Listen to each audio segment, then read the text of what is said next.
late preacher Adrian Rogers told about a man who lived in Nashville who would take his shirts to the dry cleaners to have them laundered.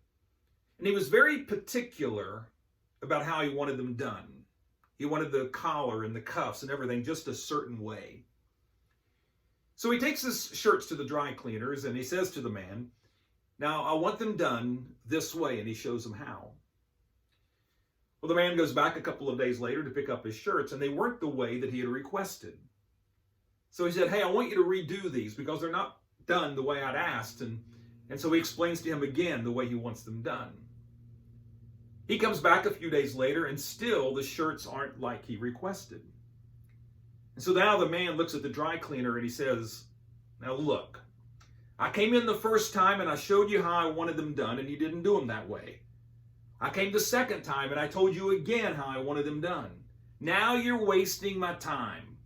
Let me explain it to you again. This is how I want them done. Is that clear?" Well, this man also belonged to a church nearby, and he was on the visitation team. And the way they would do it is on the night of visitation, they would be given a card with the name and address of someone they were to visit. Well, on this one night, this guy gets the card and he looks at it and he thinks, "I think that's the guy who owns the dry cleaner." And so he goes up to the visitation coordinator and he says, "Would this happen to be the same guy that owns that dry cleaner on such and such a street?" And the coordinator says, "Yeah, I think so. I think so. Why, do you know him?" And the man says, "Well, our paths have crossed a time or two. And you want me to go see him, huh?" And the coordinator says, "Yeah, if you would, please." And the guy then says to the coordinator, "Tell me, you've spoken to him. Does he know me?" And the coordinator says, "Yeah, your name was brought up."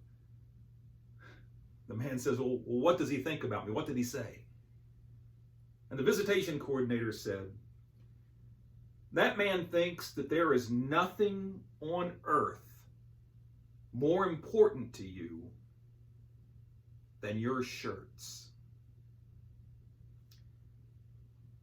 Adrian Rogers said, "You know what I want people to say about me? That there is nothing on earth more important to me than Jesus Christ." Now, if someone's observing your life, what would they say is the most important thing on earth to you? Would it be your car or your truck? Would it be your yard, your clothes?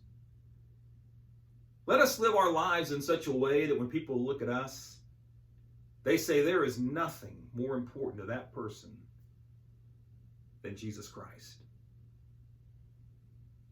Thank you for watching, and be kind.